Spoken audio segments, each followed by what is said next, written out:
রাজধানীর একটা স্বনামধন্য ইউনিভার্সিটি থেকে পড়াশোনা করার পরেও আমি এভাবে রাস্তায় বিজনেস করতেছি। আমার তো এখানে থাকার কথা না, বাট আলটিমেটলি আমি এখানে বিজনেস করতেছি।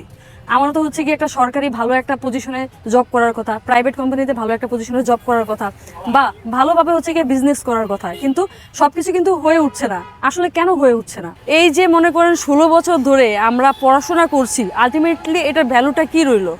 এমন নয় যে আমি চেষ্টা করিনি, আমি বিভিন্নভাবে ট্রাই করেছি, বিভিন্ন মানুষের কাছে গিয়েছি একটা জবের জন্য, বিভিন্ন ইন্টারভিউ ফেস করেছি, কিন্তু দিন শেষে আমাকে স্যালারি অফার করে 10,000 12,000 টাকা।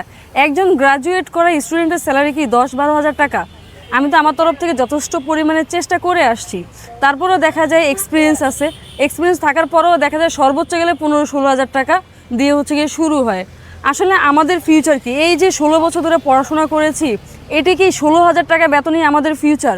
এখান থেকে শুরু করব, তারপরে দেখা যাবে 16,000 দিয়ে শুরু করলেও 20,000 টাকা স্যালারি বানাতে আমাদের ওই কোম্পানিতেই থাকতে হয় আরও 6-7 বছর। তো আলটিমেটলি কিন্তু আমরা সবাই হতাশার ভিতরে থাকি, যার কারণে বাধ্য হয়ে এই যে রাস্তায় বিজনেস করাটাকে বেছে নেওয়া।